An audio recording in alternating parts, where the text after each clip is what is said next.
Hi students, ఇక్కడ మనకి Indian సొసైటీలో సోషల్ ఇష్యూస్లో భాగంగా మనకి ఇక్కడ మీకు కనబడుతున్న బోర్డు మీద కనబడే యాక్ట్ ఏదైతే ఉందో sexual harassment of women at work place act 2013. ఇది మోస్ట్ ఇంపార్టెంట్. ఇది చాలా చాలా ఇంపార్టెంట్. దీని మీద మనకి ఎగ్జామ్లో ఎలా ప్రశ్నలు వస్తాయో నేను షార్ట్ కట్ ఇక్కడ మీకు బోర్డు మీద చూపిస్తా. కొన్ని ఇంపార్టెంట్, మీ టైం వేస్ట్ కాకుండా తక్కువ టైంలో మనకి ఎగ్జామ్ పాయింట్ ఆఫ్ వ్యూలో ఏది ఇంపార్టెంటో ఇక్కడ మీకు బోర్డు మీద ఇవి కనబడుతున్నాయి. ఇవి ఎక్స్ప్లెయిన్ చేస్తాను నేను. ఎగ్జామ్ పాయింట్ ఆఫ్ వ్యూలో చాలా చాలా ఇంపార్టెంట్ ఈ యాక్ట్. ఇది 2013 యాక్ట్. ఓకే సార్, ఇది చెప్పుకోబోయే ముందు ఒకసారి మళ్ళీ మీకు గుర్తు చేస్తున్నా చూడండి. మీకు ఇండియన్ సొసైటీలో ఎక్కువ మార్కులు రావాలంటే, అందరికన్నా ఒక 2-3 మార్కులు ఎక్కువ రావాలి అంటే తక్కువ టైంలో ఎక్కువ మార్కులు రావాలి, ప్లస్ అది కూడా తక్కువ టైంలో కంప్లీట్ కావాలి, టైం వేస్ట్ కాకుండా. మన Indian society chapter wise bit bank and quick revision release అయింది. అది తీసుకోండి. చూడండి, మళ్ళీ ఒకసారి మీకు చూపిస్తున్నా వాటికి సంబంధించిన బుక్స్. ఇక్కడ చూడండి ఇక్కడ ఇది మళ్ళీ ఒకసారి చాలా తక్కువ టైంలో ఎక్స్ప్లెయిన్ చేస్తా, అయిపోతుంది. చూడండి, ఇది ఈ బుక్ ఏదైతే ఉందో ఇక్కడ మీకు కనబడే Indian society chapter wise bit bank and quick revision. Chapter wise bit bank and quick revision. Okay, just చెప్తున్నా మీకు, ఒక రోజులో మీకు ఇండియన్ సొసైటీ మొత్తం కంప్లీట్ అయిపోతుంది. 1 డేలో.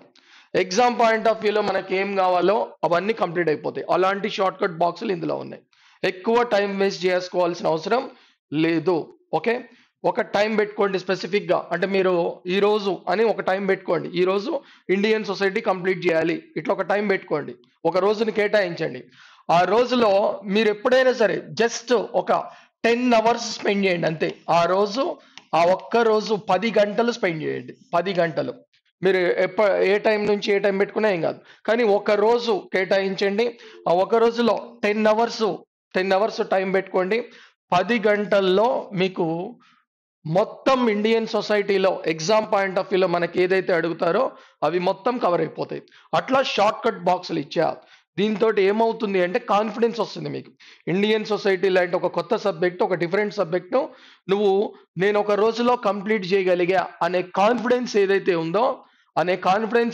ఉందో మిగిలిన సబ్జెక్టులో నువ్వు ఈజీగా కంప్లీట్ చేయొచ్చు. నువ్వు ఎంత కొత్త వ్యక్తి అయినా సరే, న్యూ స్టూడెంట్ అయినా సరే, ఇప్పుడే కొత్త అయినా సరే, ఆ బాక్సులు ఏవైతే ఉన్నాయో, ఇంపార్టెంట్ బాక్సులు ఏవైతే ఉన్నాయో షార్ట్ కట్ బాక్సెస్ అని చెప్పి ఇందులో ఒక కాలం ఉంది. అక్కడి నుంచి మొత్తం షార్ట్ కట్ బాక్సులు స్టార్ట్ అవుతాయి. జస్ట్ అవన్నీ చూసుకుంటే వెళ్ళిపో, గుర్తుపెట్టుకో. అవే exam point of view important. అవన్నీ అయిపోయిన తర్వాత నిదానంగా స్లోగా చాప్టర్ వైజ్ క్వశ్చన్స్ ఉంటాయి, అవి ప్రాక్టీస్ చేయండి. ఓకే, మీ స్ట్రెస్ అంతా రిలీఫ్ అయిపోతుంది. ఏదేదో, ఎందుకంటే మార్కెట్లో అసలు అవగాహన లేని ఫ్యాకల్టీలు ఏదేదో చెప్తున్నారు చాలామంది.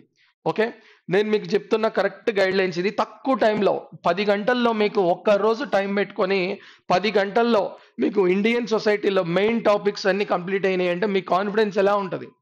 మనకి కాన్ఫిడెన్స్ చాలా ఇంపార్టెంట్. చాలా చాలా ఇంపార్టెంట్. Most important boxes. ఇవి చదవకుండా నువ్వేం చదివినా వేస్టే. ఓకే, ఇది చాలా చాలా ఇంపార్టెంట్ బుక్. ఇది ఇండియన్ సొసైటీ. ఓకే, ఆ షార్ట్ రివిజన్ బాక్సెస్ చదివి తర్వాత ఏదైతే ఉందో మీరు ఇక daily chapter wise questions practice చేసుకుంటే చాలు. ఆ చాప్టర్ వైజ్ క్వశ్చన్స్ కూడా ఏంటి, నువ్వు 7 డేస్లో ఫినిష్ చేయొచ్చు. Okay, chapter wise questions bit bank daily time table ఒక 4 అవర్స్ అట్లా పెట్టుకున్నామంటే కథం ఫినిష్ అయిపోతుంది. ఓకే, ఇది ఎగ్జామ్లో మళ్ళీ చెప్తున్నా, ఇంతకన్నా బెస్ట్ మెథడ్ లేదు. మీ టైం అనవసరంగా అన్నెసరీగా వేస్ట్ చేసుకోకండి. ఇండియన్ సొసైటీకి ఇట్లా మీరు ఫాలో అవ్వండి. లేదు సార్, నాకు క్లాసెస్ కూడా కావాలి. క్లాసెస్ ఎట్లాగో యాప్లో ఉన్నాయి చూడండి. అట్లనే దీంతో పాటు పాలిటీ అనేది పెద్ద సబ్జెక్టు. నేను ఆల్రెడీ ఇంతకుముందు చాలాసార్లు చెప్పా, పాలిటీ అనేది కొద్దిగా పెద్ద సబ్జెక్టు. ఇండియన్ పాలిటీ అనేది దాన్ని మటుకు డెప్త్గా చదవాలి. దాన్ని ఎంతవరకు చదవాలి అంతవరకు డెప్త్గా చదవాలి. అది పెద్ద సబ్జెక్టు, ఎక్కువ మార్కులు వచ్చే సబ్జెక్టు ఇండియన్ పాలిటీ. దానికి సంబంధించి మనకి ఇంగ్లీష్ మీడియం, తెలుగు మీడియం వాటికి సంబంధించిన బుక్స్ 2 ఉన్నాయి.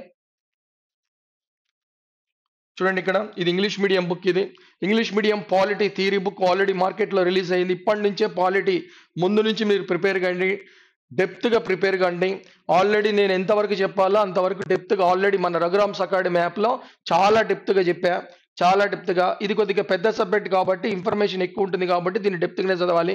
ఎనలిటికల్గా ప్రశ్నలు వస్తాయి కాబట్టి ఎగ్జామినర్ ఎక్కడి నుంచి అడిగేది తెలియదు కాబట్టి అన్ని కోణాల్లో ఏ రకంగా ప్రశ్నలు ఇస్తారో మొత్తం దానికి సంబంధించిన థియరీ బుక్ లో ఉంది. అట్లనే చాప్టర్ వైజ్ బిట్ బ్యాంక్ లో కూడా ఉంది.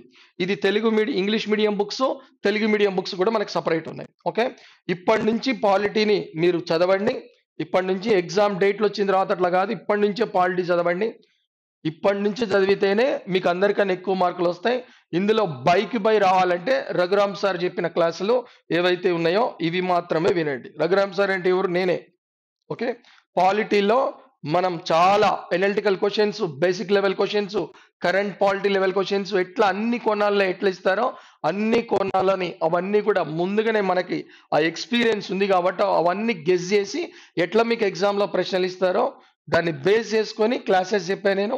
మనంత డెప్త్గా ఎవరు క్లాసులు చెప్పలే. ఒక ఫండమెంటల్ లైట్స్, ఒక కొత్తగా వచ్చిన స్టూడెంట్స్కి ఫండమెంటల్ లైట్స్ అర్థం కావడానికి డిఫరెంట్ ఎగ్జాంపుల్ చెప్తూ ఎన్నో క్లాసులు మనం డిజైన్ చేసినాం, ఎన్నో క్లాసులు. ఓకే, మీరు ఇది English medium books, Telugu medium books ఉన్నాయి. తెలుగు మీడియం వాళ్ళు తెలుగు తీసుకోండి, ఇంగ్లీష్ మీడియం వాళ్ళు ఇంగ్లీష్ తీసుకోండి. పాలిటిక్స్ సంబంధించి okay, best of the best పాలిటీలో స్కోర్ చేయాలంటే రఘురామ్ సారు రాసిన పుస్తకాలు ఏవైతే ఉన్నాయో అవే మీరు ఫాలో కండి.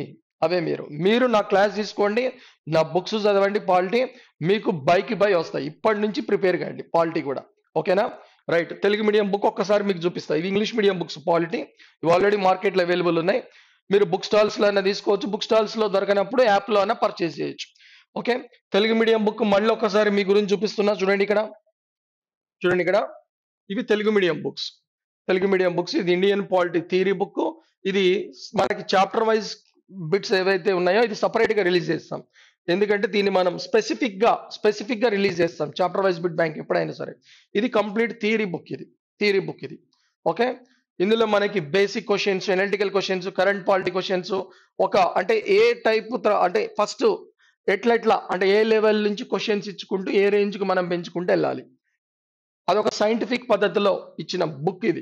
ఏది? Chapter wise bit bank. ఇది సపరేట్ ఉంటుంది, ఇది సపరేట్ ఉంటుంది, థియరీ బుక్ అనేది సపరేట్ ఉంటుంది. మనం క్వశ్చన్స్ కూడా చాలా సైంటిఫిక్ గా, దాన్ని కూడా చాలా ఇంట్రెస్ట్ తో chapter wise bit bank design చేసినాం. అందుకని అది సపరేట్ గా రిలీజ్ చేస్తాం ఎప్పుడు. ఎందుకంటే క్వశ్చన్స్ ఎప్పుడైనా సరే స్టూడెంట్ చేసే క్వశ్చన్స్ ఏవైతే ఉన్నాయో, ప్రాక్టీస్ చేసే క్వశ్చన్స్, అవి చాలా అంటే ఎగ్జామ్ లో మనకి రావడానికి చాలా దగ్గరగా ఉండాలి అవి. అలాంటి ఫ్రేమింగ్ ఎక్స్పీరియన్స్ ఉన్న ఫ్యాకల్టీలు మాత్రమే చేయగలరు. నాకు ఎంత ఎక్స్పీరియన్స్ ఉంది, ఏంటి రఘురామ్ సార్ ఏంటనేది మీ సీనియర్స్ని అడిగితే ఎవరైనా చెప్తారు ఏంటనేది. ఓకే, లేదు మీరు నా క్లాసులు ఎలా ఉంటాయి అనుకుంటే మీరు ఒక్కసారి రఘురామ్స్ అకాడమీ యాప్ డౌన్లోడ్ చేయండి. దగ్గర 50 అంటే మినిమం 50 ఫ్రీ క్లాసెస్ అయిన తర్వాత నా క్లాస్లో జాయిన్ కమ్మని చెప్తున్నా. గుడ్డిగా జాయిన్ కావటం కూడా కాదు. ఓకే, రఘురామ్స్ అకాడమీ పాలిటీ కోర్సులో జాయిన్ కావాలనుకుంటే నువ్వు గుడ్డిగా జాయిన్ కావాల్సిన అవసరం లేదు. 50 ఫ్రీ క్లాసెస్ ఉన్నాయి. ఫస్ట్ 50 డెమోలు అంటే 50 ఫ్రీ క్లాసెస్ ఉన్నాయి. ఆ క్లాసెస్ ఇని నీకు నచ్చితే వేరే ఫ్యాకల్టీలు ఎట్లా చెప్తున్నారో నువ్వు కంపేర్ చేసుకో. ఆ డిఫరెన్స్ నీకు తెలుస్తుంది. 50 క్లాసెస్ ఇన్న తర్వాత అసలు మనకి ఏంటి సబ్జెక్ట్ అనేది మీకు అర్థమవుతుంది. అట్లా 50 ఫ్రీ క్లాసెస్ మీకు వినడానికి అవకాశం ఇచ్చా. బయట ఎవ్వరు కూడా కనీసం ఏంటంటే ఆ ధైర్యం కూడా చేయరు. కనీసం 5 క్లాసులు కూడా పెట్టరు కనీసం. కానీ నేను మీకు 50 క్లాసులు విన్న తర్వాతనే మీకు పాలిటీ జాయిన్ కండి అని చెప్పి అలాంటి ఫ్రీ వీడియోస్ మన యాప్లో ఉన్నాయి. అలాంటి ఫ్రీ వీడియోస్ రఘురామ్స్ అకాడమీ యాప్లో పాలిటీ కోర్సులో పాలిటీ అప్డేటెడ్ కోర్స్ అని ఉంటుంది. దాని మీద క్లిక్ చేయండి. అందులో పోతే ఫ్రీ కంటెంట్ అని ఉంటాయి. 50 ఫ్రీ క్లాసెస్ ఉంటాయి, వినండి. ఆ తర్వాతనే జాయిన్ కండి. ఆ 50 క్లాసులు వినేటప్పటికి మీకు తెలుస్తుంది అసలు ఏంటనేది, బయట ఫ్యాకల్టీలు ఎట్లా చెప్తున్నారు, రఘురామ్ సార్ ఎట్లా చెప్తున్నారు ఏంటనేది. ఓకే, సరే, నెక్స్ట్ ఇక టైం వేస్ట్ చేయకుండా మన టాపిక్ లోకి వెళ్ళిపోదాం. Sexual harassment of women at work place act, దానికి సంబంధించి ఎగ్జామ్లు ఎలా అడుగుతారో చూడండి.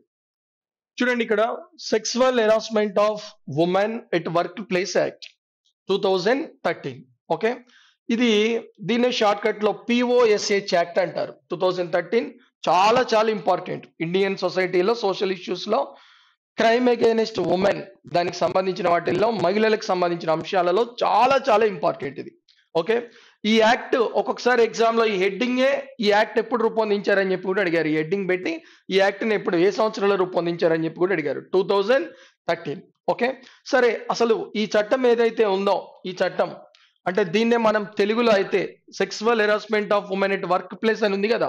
తెలుగులో అయితే ఎలా అడుగుతారంటే పనిచేసే ప్రదేశాలలో పనిచేసే ప్రదేశంలో ఇట్లా అడుగుతారు. పనిచేసే ప్రదేశంలో మహిళలపై లైంగిక వేధింపులని నిషేధించే చట్టం ఎప్పుడు అంటే 2013. పనిచేసే ప్రదేశంలో అని అడుగుతారు. లేదా మనల్ని కన్ఫ్యూజ్ చేయడానికి, తెలుగు మీడియం వాళ్ళని కన్ఫ్యూజ్ చేయడానికి ఇంకొక వర్డ్ కూడా యూజ్ చేస్తారు. ఏంటి?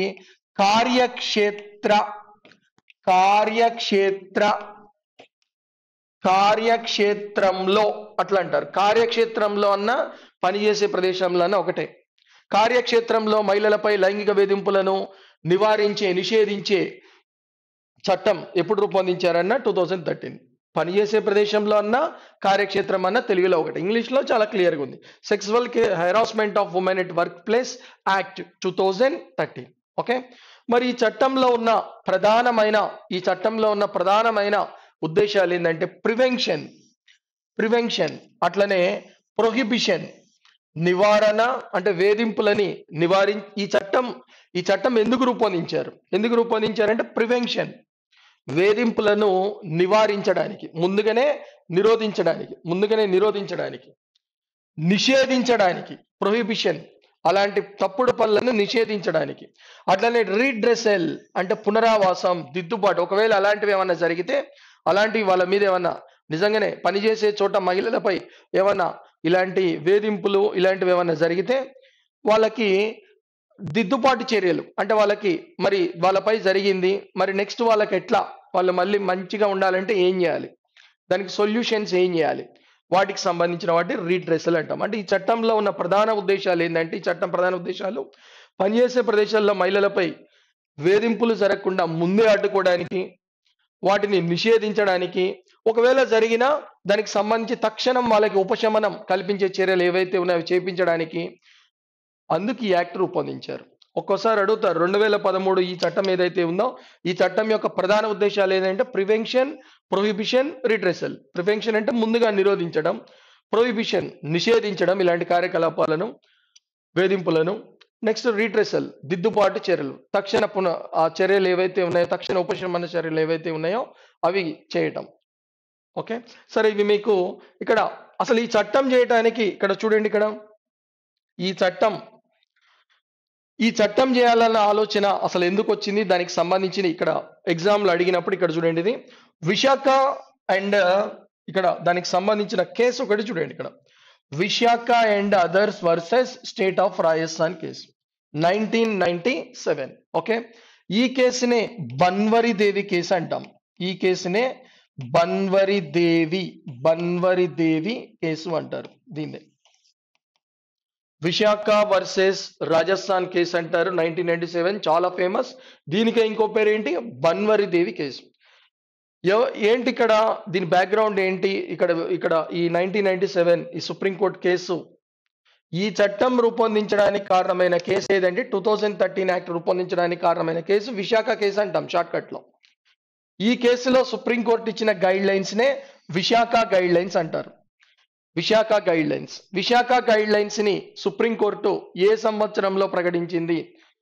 1997. ఓకే. మరి ఏంటి ఈ కేసుకే ఇంకో పేరు బన్వరి దేవి కేసు అని చెప్పాం కదా. అసలు ఏంటి ఇక్కడ ఏం జరిగిందంటే ఇక్కడ చూడండి, రాజస్థాన్ లో బన్వరి దేవి అనే మహిళ ఒక దళిత మహిళ.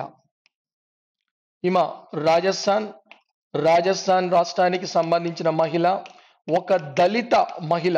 రాజస్థాన్ లో ఈమె ఒక చిన్న జాబ్ లో ఉంది, చిన్న జాబ్, సాతిని. ఆ జాబ్ పేరు సాతిని జాబ్, ఆ ఉద్యోగం పేరు సాతిని. అంటే ఏం లేదు, ఆ జాబ్ అంటే ఏంటి, ఏం చేసేది అంటే స్త్రీల సమస్యలు, అంటే స్త్రీలు అంటే హైజీన్, అంటే ఫ్యామిలీ ప్లానింగ్ గురించి, ఫ్యామిలీ ప్లానింగ్ వల్ల ఉపయోగాలు ఏంటి, ఇట్లా గ్రామంలో తిరుగుతూ, గ్రామాలలో తిరుగుతూ దాని గురించి ప్రచారం చేయటం ఈ పని. ఫ్యామిలీ ప్లానింగ్, కుటుంబ నియంత్రణ వల్ల ఉపయోగం ఏంటి.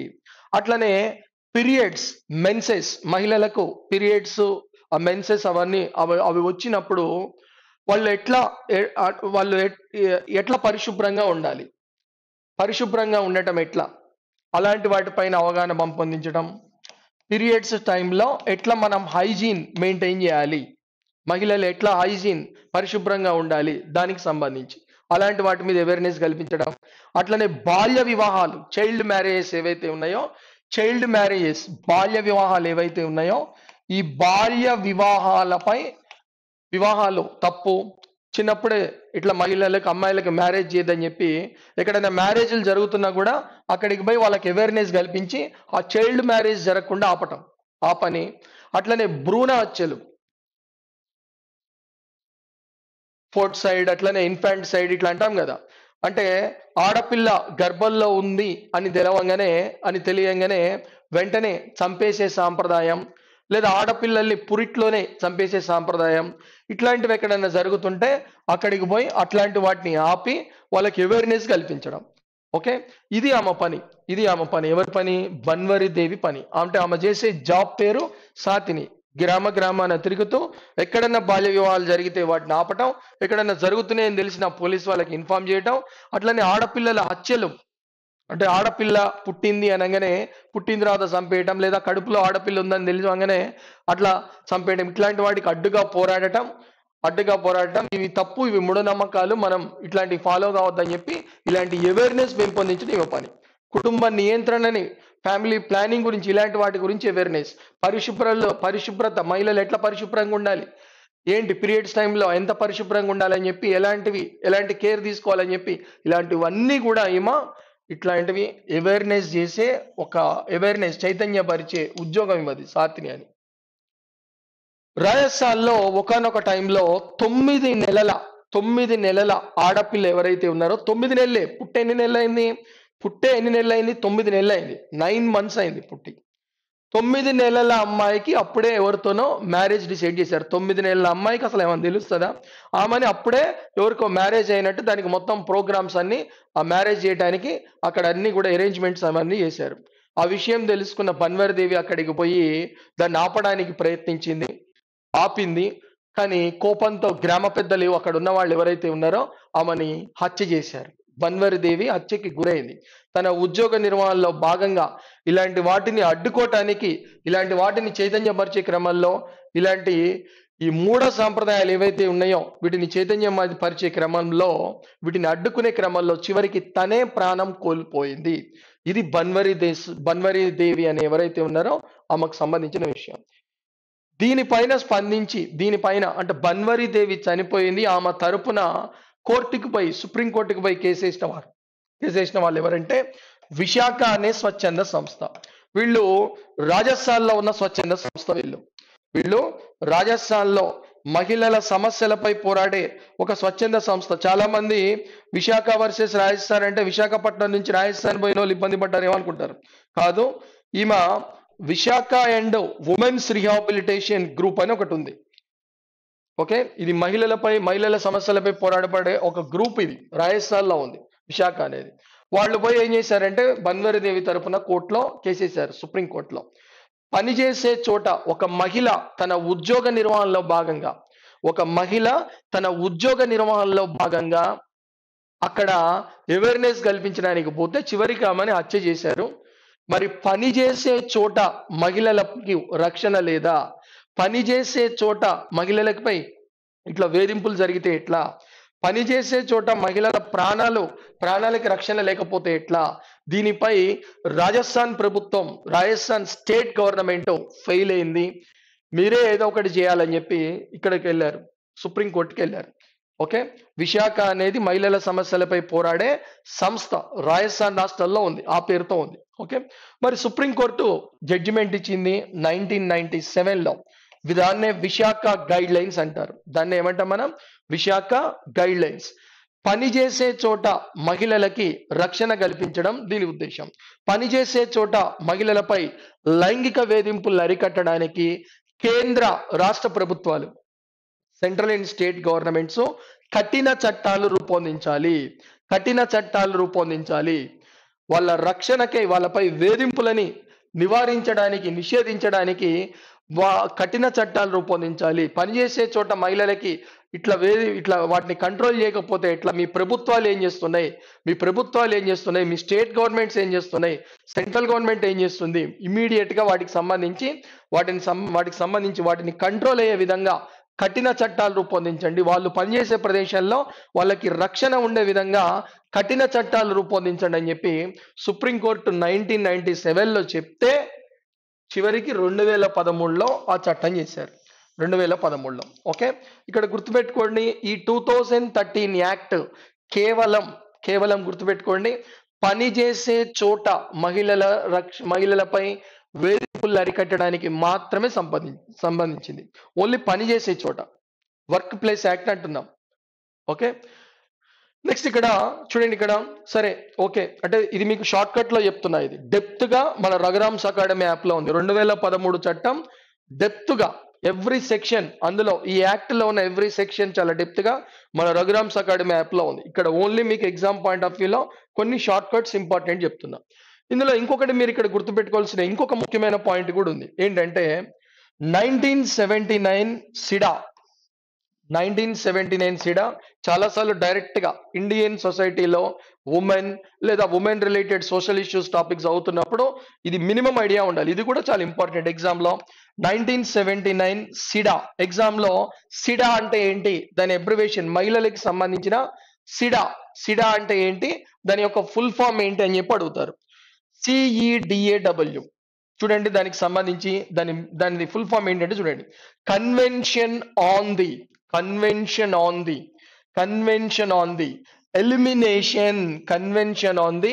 Elimination of all forms of discrimination against women. Okay, ఇది ప్రాక్టీస్ చేయాలా మీరు. సిడా అంటే అర్థం ఏంటి, సిడా అంటే ఫుల్ ఫామ్ ఏంటి అని చెప్పి అడుగుతారు.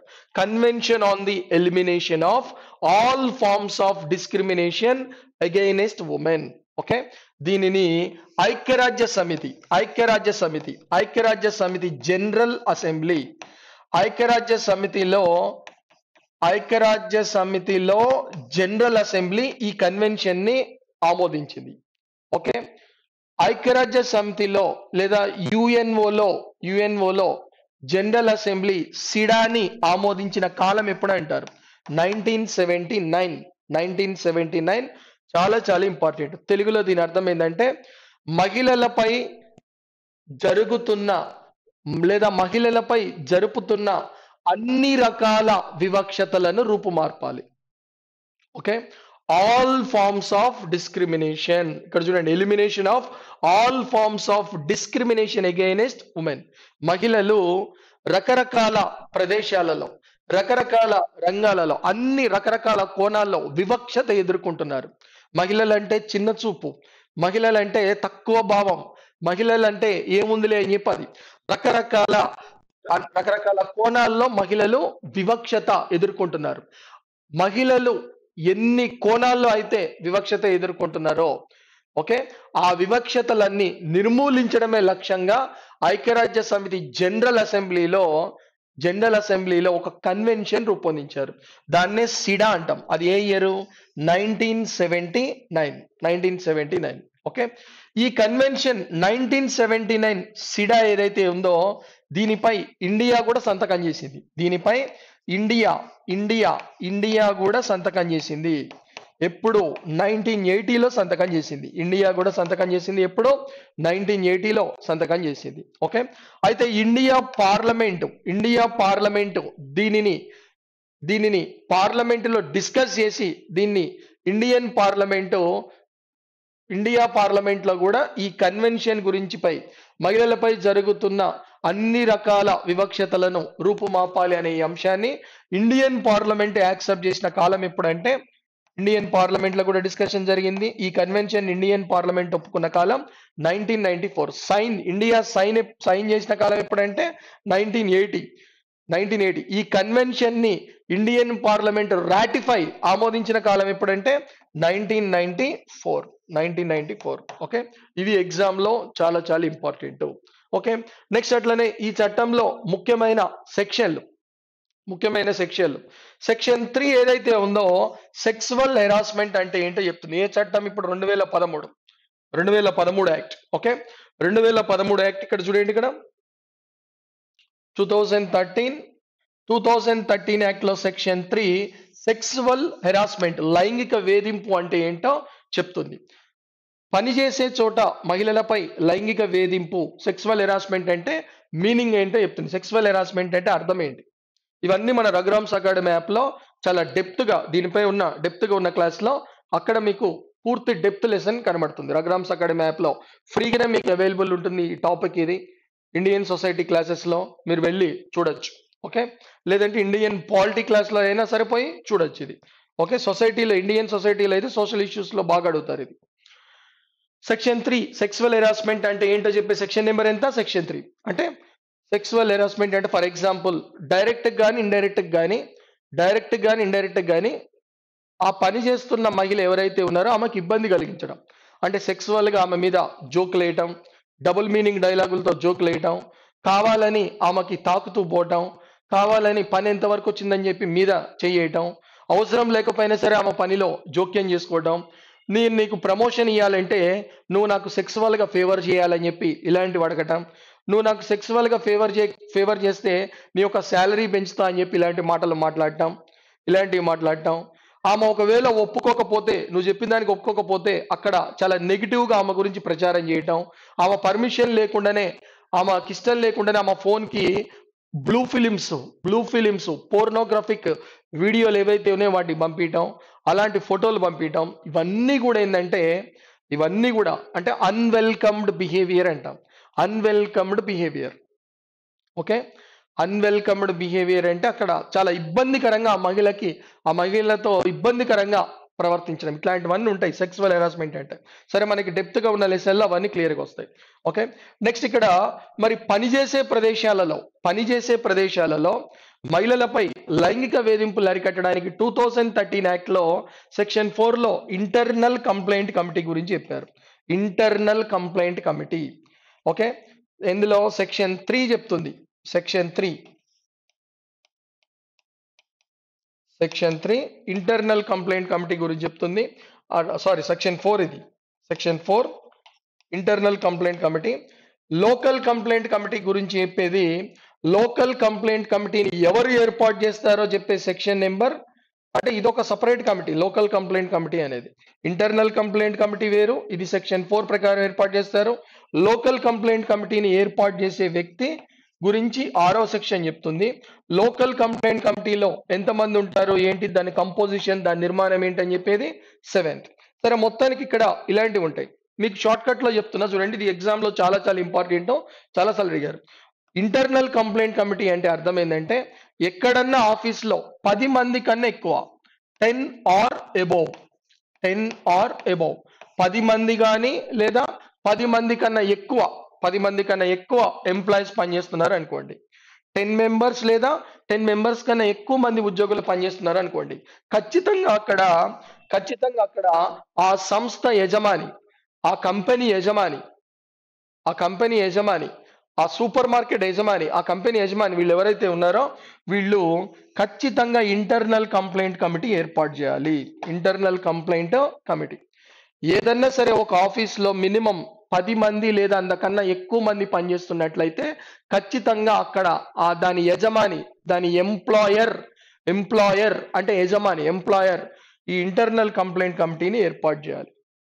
ఓకే, ఏర్పాటు చేస్తే ఏమవుతుంది, అక్కడ ఎవరైనా సరే మహిళలు పనిచేస్తూ ఉంటే వాళ్ళపైన వేధింపులు జరిగితే ఈ కమిటీలో వాళ్ళు ఫిర్యాదు చేయొచ్చు. ఈ కమిటీలో ఇట్లా నా మీద వాడు, మనతో పాటు పనిచేసేవాడు నన్ను బాగా టార్చర్ చేస్తున్నాడు, నన్ను వాడు రూమ్కి రమ్మంటున్నాడు, బాగా ఇబ్బంది పెడుతున్నాడు, ఇట్లాంటివి ఏమన్నా ఉంటే ఈ ఇంటర్నల్ కంప్లైంట్ కమిటీకి నువ్వు కంప్లైంట్ చేయొచ్చు. ఓకే, ఇందులో ఎంతమంది ఉంటారు ఏంటి అవన్నీ ఇక డెప్త్గా క్వశ్చన్స్ ఉంటాయి. అది మన రఘురామ్స్ అకాడమీ యాప్లో డెప్త్ క్లాస్లో ఉంటుంది. ఓకే, అందులో ఎంతమంది ఉంటారని కూడా అడుగుతారు. దాంట్లో ఒక చైర్మన్ ఉంటారు, అట్లనే ఒక ఎక్స్టర్నల్ మెంబర్ ఉంటాడు, అట్లనే 2 ఇంటర్నల్ మెంబర్స్ ఉంటారు. Okay, 2 internal members. చైర్మన్గా సీనియర్ మహిళే ఉండాలి ఖచ్చితంగా. చైర్మన్గా ఇంటర్నల్ కంప్లైంట్ కమిటీకి ఒక సీనియర్ మహిళ చైర్మన్గా ఉండాలి. మెంబర్స్గా ఎవరెవరు ఉంటారు, ఇలాంటివి ఎగ్జామ్లో అడుగుతారు. దీని యొక్క కాల పరిమితి ఎంత అంటే చైర్మన్ కామా మెంబర్స్ యొక్క కాల పరిమితి ఎంత అంటే 3 years. ఇలాంటివి మరి లోకల్ కంప్లైంట్ కమిటీ ఇదేంటి? లోకల్ కంప్లైంట్ కమిటీ ఏంటంటే, ఫర్ ఎగ్జాంపుల్ అందరూ మహిళలు ఉద్యోగాలే చేయాలని లేదు కదా. కొంతమంది వ్యవసాయ పనులు చేస్తూ ఉంటారు, కొంతమంది బీడీలు చుట్టడానికి వస్తూ ఉంటారు. అన్ఆర్గనైజ్డ్ సెక్టార్ అంటాం, అవ్యవస్థీకృత రంగం. కొంతమంది అన్ఆర్గనైజ్డ్ సెక్టార్లో పనిచేస్తుంటారు. అంటే వాళ్ళకి ఉద్యోగాలు ఉండవు, జస్ట్ డైలీ లేబర్ కింద వచ్చి పోయి ఉండొచ్చు. వ్యవసాయ కూలీలే ఉన్నారు అనుకోండి, ఫర్ ఎగ్జాంపుల్ వ్యవసాయ కూలీలే ఉన్నారు. అక్కడ కూలి పనులకు పోయినప్పుడో, లేదా ఇంకెక్కడన్నా కుట్టు మిషన్ పనికి పోయినప్పుడో, లేదా కొవ్వొత్తుల తయారీకో ఎక్కడికో పోయినప్పుడో, ఇట్లా ఎక్కడన్నా కొన్ని పనులు ఉంటాయి, అన్ఆర్గనైజ్డ్ సెక్టార్. మరి అట్లాంటి వాళ్ళు, అంటే జాబ్ చేయని మహిళలు ఎవరైతే ఉన్నారో, ఉద్యోగం చేయని మహిళలు ఎవరైతే ఉన్నారో, వాళ్ళు తాము పనిచేసే ప్రదేశంలో లైంగిక వేధింపుల్ని ఎదుర్కొంటే వాళ్ళు ఎక్కడికి పోయి కంప్లైంట్ చేయాలంటే లోకల్ కంప్లైంట్ కమిటీకి చేయాలి. ఎక్కడ? Local complaint committee. Local complaint committee ఎప్పుడు ఏర్పాటు చేస్తారంటారు? లోకల్ కంప్లైంట్ కమిటీ ఎప్పుడు ఏర్పాటు చేస్తారంటారు? దానికి సంబంధించి ఇది అన్ఆర్గనైజ్డ్ సెక్టార్లో పనిచేస్తున్న మహిళలపై లైంగిక వేధింపులు ఏవైతే ఉన్నాయో అవి జరిగితే వాళ్ళు ఇక్కడికి వచ్చి కంప్లైంట్ చేయాలి. ఓకేనా? దీన్ని మీరు ఇక్కడ గుర్తుపెట్టుకోవాలి. ఏం లేదు, చిన్న డిఫరెన్స్ ఇక్కడ చూడండి. ఐసీసీ ఇంటర్నల్ కంప్లైంట్ కమిటీ లేని చోట ఏది ఏర్పాటు అవుతుందంటే లోకల్ కంప్లైంట్ కమిటీ ఏర్పాటు అవుతుంది. లోకల్ కంప్లైంట్ కమిటీ ఏర్పాటు అవుతుంది. దీన్ని సెక్షన్ 6 ప్రకారం డిస్ట్రిక్ట్ ఆఫీసర్ ఏర్పాటు చేస్తాడు. దీన్ని ఏర్పాటు చేసే వ్యక్తి ఎవరంటే సెక్షన్ 6 ప్రకారం డిస్ట్రిక్ట్ ఆఫీసర్. సెక్షన్ 7 ఏమని చెప్తుందంటే ఇందులో ఎవరెవరు ఉంటారు, ఇందులో ఎంతమంది ఉంటారు? ఒక చైర్మన్ ఉంటాడు. ఒక చైర్మన్ ఉంటాడు. అట్లనే ఇద్దరు సభ్యులేమో ఖచ్చితంగా మహిళలు, ఇద్దరు సభ్యులు. అంటే ఓవరాల్ గా ఇక్కడ 1+3 అని చెప్పాలి. యాక్చువల్ గా 1+3. వీళ్ళు కాక ఎక్స్ అఫీషియో మెంబర్ కూడా ఒకళ్ళు ఉంటారు. వాడికి సంబంధించిన డెప్త్ క్లాస్ లో ఉంటుంది, అందులో చూడండి. ఓకే, నెక్స్ట్ ఇక్కడ ఇంకా మనకి సెక్షన్ 9 ఇది కంప్లైంట్ గురించి చెప్తుంది. కంప్లైంట్ అంటే ఏ మహిళ పైన అయినా సరే లైంగిక వేధింపు జరిగితే మరి ఎప్పట్లోగా కంప్లైంట్ చేయాలి? చేయాలంటే సంఘటన అంటే ఇన్సిడెంట్, సంఘటన అంటే ఇన్సిడెంట్. ఆ ఇన్సిడెంట్ జరిగిన 3 months లోపు కంప్లైంట్ చేయాలి. ఇది చాలా చాలా ఇంపార్టెంట్. ఈ యాక్ట్ ప్రకారం పనిచేసే ప్రదేశంలో ఏ మహిళ అయినా సరే లైంగిక వేధింపులని ఎదుర్కొంటే, తాను పనిచేసే చోట లైంగిక వేధింపులని ఎదుర్కొంటే ఎంత కాలంలోపు కంప్లైంట్ చేయాలి? ఇన్సిడెంట్ జరిగిన 3 months. ఇది చాలా చాలా ఇంపార్టెంట్. దీని గురించి చెప్పే సెక్షన్ నెంబర్ 9. ఒకవేళ వరుస సంఘటనలు జరిగినాయి అనుకో, వరుస సంఘటనలు అంటే ఫర్ ఎగ్జాంపుల్ ఇక్కడ చూడండి, జనవరి 9న ఆమెపై లైంగిక వేధింపు జరిగింది. జనవరి 14న మళ్ళొకసారి ఆమెపై సెక్సువల్ హెరాస్మెంట్ జరిగింది. ఫిబ్రవరి 15న ఆమెపై సెక్సువల్ హెరాస్మెంట్ జరిగింది. ఇట్లా జరిగినాయి 3 సార్లు వరుసగా జరిగినాయి. అంటే లాస్ట్ జరిగిన సంఘటన ఏదైతే ఉందో ఫిబ్రవరి 15 లాస్ట్ జరిగిన సంఘటన ఏదైతే ఉందో అక్కడి నుంచి 3 నెలలు టైం ఉంటుంది. ఓకే, వరుస సంఘటనల నేపథ్యంలో చివరగా జరిగిన సంఘటన నుంచి 3 నెలల లోపు కంప్లైంట్ చేయాలి. నువ్వు ఎప్పటికో 1 year తర్వాత కంప్లైంట్ చేస్తా అంటే కుదరదు. ఓకే, నీపై వేధింపు జరిగిన, ఇది మళ్ళీ చెప్తున్నా, పనిచేసే చోట మహిళలపై లైంగిక వేధింపులు, అక్కడ ఓన్లీ ఆ ప్లేస్, దానికి సంబంధించిన హెరాస్మెంట్స్ ఇవన్నీ, ఇవి. ఓకే, అంతేగాని ఇంట్లో భర్త ఒక ఇంట్లో భర్త భార్యని కొడుతున్నాడు, తిడుతున్నాడు. మరి ఇప్పుడు భర్త మీద కేసు పెట్టాలంటే ఈ యాక్ట్ ద్వారా పోయి కేసు పెడతా అంటే కుదరదు. దానికి వేరే యాక్ట్ ఉంటుంది, డొమెస్టిక్ వైలెన్స్ యాక్ట్ అంటాం, అది వేరు. గృహహింస చట్టం డొమెస్టిక్ వైలెన్స్ యాక్ట్, అది 2005. ఇంప్లిమెంట్ ఎప్పుడు? అది 2006. అలాంటివి అయితే దీని ప్రకారం పెట్టాలి. ఓకే, ఇది ఓన్లీ ఉద్యోగాలు చేస్తున్న చోట, పనిచేసే చోట. ఎంప్లాయ్ అయితేనేమో 10 మంది లేదా అంతకన్నా ఎక్కువ మంది ఒక ఆఫీస్లో పనిచేస్తున్నట్లయితే అక్కడ ఖచ్చితంగా ఏ కమిటీ ఉంటుంది? ఐసీసీ కమిటీ ఉంటుంది, ఇంటర్నల్ కంప్లైంట్ కమిటీ. ఒకవేళ అన్ఆర్గనైజ్డ్ ఇంటర్నల్ కంప్లైంట్ కమిటీ లేని చోట ఏది ఏర్పాటవుతుంది? LCC, local complaint committee. Local complaint committee ఎవరి కోసం? జాబ్ లేని మహిళలు. ఆల్రెడీ ఇందాక చెప్పి అయిపోయింది కదా. ఓకే, ఇది చాలా ఇంపార్టెంట్. ఎప్పటిలోగా కంప్లైంట్ చేయాలి? 3 months. సంఘటన జరిగిన దగ్గర నుంచి 3 months లోపు నీకు టైం ఉంటుంది. ఆ టైం దాటిందంటే నువ్వు కంప్లైంట్ చేసినా కూడా ఉపయోగం లేదు. నెక్స్ట్ ఇక్కడ చూడండి, ఇంటర్నల్ కంప్లైంట్ కమిటీకి కానీ లేదా ఇక్కడ చూడండి ఇదొకటి సెక్షన్ 11 ఇంటర్నల్ కంప్లైంట్ కమిటీకి కానీ లేదా లోకల్ కంప్లైంట్ కమిటీకి కానీ ఎలాంటి పవర్స్ ఉంటాయి అంటే సివిల్ కోర్టుకు ఉండే పవర్స్ ఉంటాయి. చెప్పే సెక్షన్ నెంబర్ 11 సివిల్ కోర్టుకు ఉండే పవర్స్ ఉంటాయి. దీని గురించి కూడా మన రఘురామ్స్ అకాడమీ యాప్లో చాలా డెప్త్గా చెప్పాం. మెయిన్ పాయింట్స్ మీకు షార్ట్ కట్లో తక్కువ టైంలో గుర్తుపెట్టుకోవడానికి ఇవి చెప్తున్నా, ఎందుకంటే ఎగ్జామ్లో పదే అడుగుతున్నారు కాబట్టి. ఓకే, నెక్స్ట్ ఇక్కడ section 19 duties of the employer. Duties of the employer. ఒక సంస్థ యజమాని ఎవరైతే ఉన్నారో అతను ఈ మహిళలపై లైంగిక వేధింపుల్ని అరికట్టడానికి ఆ యజమానినే ఎంప్లాయర్ అంటాం. ఆ యజమాని, ఆ ఓనర్ ఎవరైతే ఉన్నారో అతను చేయాల్సిన కనీస బాధ్యతలు ఏంటి? ఈ చట్టం ప్రకారం సంస్థ యజమాని, ఓనర్, అది స్కూల్ కావచ్చు, లేకపోతే ఇంకేదైనా కాలేజ్ కావచ్చు, ఇంకేదైనా హాస్పిటల్ కావచ్చు, ఇంకేదైనా కంపెనీ కావచ్చు, ఇంకేదైనా కావచ్చు, ఒక ఓనర్ ఎవరైతే ఉన్నారో అతను తన సంస్థలో పనిచేసే మహిళలపై లైంగిక వేధింపులను అరికట్టడానికి 2013 ప్రకారం ఖచ్చితంగా కొన్ని పనులు చేయాలి. కొన్ని రూల్స్ ఉన్నాయి, కొన్ని పనులు చేయాలి. ఈ చట్టం ఏదైతే ఉందో దాన్ని డిస్ప్లే చేయాలి. ఈ చట్టం ప్రకారం పేర్కొన్న సదుపాయాలు కల్పించాలి. ఆ సంస్థలో మహిళలపై ఎట్లాంటి లైంగిక వేధింపులు జరగకుండా కావలసినన్ని రక్షణ చర్యలు, ఫెసిలిటీస్ మొత్తం తీసుకోవాలి. ఇంటర్నల్ కంప్లైంట్ కమిటీ ఇట్లాంటివి కంపల్సరీ ఏర్పాటు చేయాలి. ఇలాంటివి నీకు ఒక ఆఫీస్ ఉందంటే, ఒక సంస్థ ఉందంటే, ఒక కంపెనీ ఉందంటే, ఒక స్కూల్ ఉందంటే, లేకపోతే ఒక కాలేజ్ ఉందంటే, హాస్పిటల్ ఉందంటే, ఇట్లాంటిది నువ్వు ఏదైనా నడుపుతున్నావు అంటే ఖచ్చితంగా నువ్వు ఇంటర్నల్ కంప్లైంట్ కమిటీని ఏర్పాటు చేయాలి. అది ఓనర్ యొక్క బాధ్యత. కంపల్సరీ ఇంటర్నల్ కంప్లైంట్ కమిటీ ఏర్పాటు చేయాలి. నీ ఆఫీసులో, నీ సంస్థలో, నీ కంపెనీలో, నువ్వు పెట్టిన ఇండస్ట్రీలో ఏదైనా కావచ్చు, 10 లేదా అంతకన్నా ఎక్కువ మంది ఎంప్లాయీస్ పనిచేస్తుంటే ఖచ్చితంగా నువ్వు ఇంటర్నల్ కంప్లైంట్ కమిటీ ఏర్పాటు చేయాలి. నీ సంస్థలో పనిచేసే మహిళ తనపై లైంగిక వేధింపు జరిగితే నేను ఇక్కడికి పోయి కంప్లైంట్ చేసుకోవచ్చు అని అనటానికి అక్కడ ఒక కమిటీ ఉండాలి, ఇంటర్నల్ కంప్లైంట్ కమిటీ. అది గనక నువ్వు ఏర్పాటు చేయకపోతే నీకు 50,000 రూపాయల ఫైన్, 50,000 రూపాయల ఫైన్, అట్లనే జరిమానా కూడా విధిస్తారు. సెక్షన్ 26 ప్రకారం.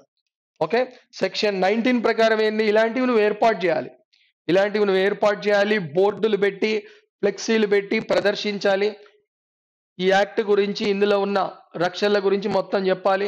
ఒకవేళ ఎవరైనా మహిళలపై లైంగిక వేధింపులు గురి చేసి ఇట్లా శిక్షలు ఉంటాయని చెప్పి మొత్తం డిస్ప్లే చేయాలి. ఇదంతా చేయాలి. ఇది నీ డ్యూటీ. ఒకవేళ నీ డ్యూటీ నువ్వు చేయకపోతే సెక్షన్ 26 ప్రకారం నీకు 50,000 రూపాయల ఫైన్ అక్కడ వరకు విధించవచ్చు. అట్లనే నీకు ఇది జరిమానా కూడా విధించవచ్చు. జరిమానా 50,000 ఫైన్, జరిమానా, జైలు శిక్ష కూడా విధించవచ్చు. రెండవసారి మళ్ళీ అదే నేరం చేస్తే మళ్ళీ నీకు రెట్టింపు, డబుల్ ఫైన్, డబుల్ జైలు శిక్ష వేయచ్చు. ఓకే, నెక్స్ట్ ఇది సెక్షన్ 27 ఏమని చెప్తున్నదంటే నాన్ కాగ్నిజబుల్ అఫెన్స్. ఈ చట్టం ప్రకారం జరిగే ప్రతి నేరం, ఈ చట్టంలో పేర్కొన్న అంశాలు ఏవైతే ఉన్నాయో వాటిని బేస్ చేసుకొని జరిగే క్రైమ్స్ ఏవైతే ఉన్నాయో, ఈ చట్టంలో పేర్కొన్న క్రైమ్స్ ఏవైతే ఉన్నాయో అవన్నీ కూడా నాన్ కాగ్నిజబుల్ అఫెన్స్. ఇదొకటి గుర్తుపెట్టుకోండి, non cognizable offence. Okay, cognizable offence కి non cognizable offence, non cognizable offence, ఈ డిఫరెన్స్ మీకు చాలాసార్లు నేను చెప్పా. కాగ్నిజబుల్ అఫెన్స్ అంటే పోలీసు వారు వితౌట్ వారెంట్ అంటే వితౌట్ కోర్టు పర్మిషన్ డైరెక్ట్గా పోయి అరెస్ట్ చేయొచ్చు, డైరెక్ట్గా పోయి కేసును విచారించి అరెస్ట్ చేయొచ్చు వితౌట్ వారెంట్ లేకుండా పోలీస్ వాళ్ళు ఎవరినైనా పోయి అరెస్ట్ చేయొచ్చు. అట్లా చేయగలిగితే, అట్లా చేసే అవకాశం ఉంటే దాన్ని కాగ్నిజబుల్ అఫెన్స్ అంటాం. నాన్ కాగ్నిజబుల్ అఫెన్స్ ఖచ్చితంగా కోర్టు పర్మిషన్ తోటే అరెస్ట్ చేయాలి. కోర్టు వారెంట్ అనేది ఒకటి ఇస్తుంది. ఆ వారెంట్ ఉంటేనే పోలీస్ వాళ్ళ ఇంటికి పోయి వాళ్ళని అరెస్ట్ చేయాలి. వారెంట్ లేకుండా అరెస్ట్ చేయడానికి వీలేదు. వారెంట్ ఎవరు ఇస్తారు? కోర్టు వాళ్ళు ఇస్తారు. ఓకే, సరే, ఇది మటుకు ఇక్కడ ఏం చెప్పారు? ఇక్కడ non cognizable offence. Non cognizable offence. ఈ చట్టం కింద నమోదు చేసే ప్రతి నేరం నాన్ కాగ్నిజబుల్ అఫెన్స్ అని చెప్తున్నారు. ఇవి ఓవరాల్ షార్ట్ కట్ దీనికి సంబంధించి. ఓకే, డెప్త్ గా కావాలనుకుంటే మన రఘురామ్స్ అకాడమీ యాప్ లో ఇంటర్నల్ కంప్లైంట్ కమిటీ గురించి చాలా డెప్త్ ఉంటుంది. వాళ్ళ అందులో ఎంతమంది మెంబర్స్ ఉంటారు, ఎంతమంది చైర్మన్, వాళ్ళని ఏ క్వాలిఫికేషన్ బేస్ మీద తీసుకుంటారు, అట్లనే లోకల్ కంప్లైంట్ కమిటీలో కూడా చైర్మన్ ఎంతమంది, మెంబర్స్ ఎంతమంది, ఏ క్వాలిఫికేషన్ ఉంటుంది, ఇవన్నీ కూడా చాలా ఇంపార్టెంట్. మన రఘురామ్స్ అకాడమీ యాప్ లో చాలా డెప్త్ ఉంది, ఫ్రీగా అవైలబుల్ ఉంటుంది. అది ఇండియన్ సొసైటీ క్లాసెస్ లో చాలా ఫ్రీగా అవైలబుల్ ఉంటుంది, చూసుకోవచ్చు మీరు. Okay okay.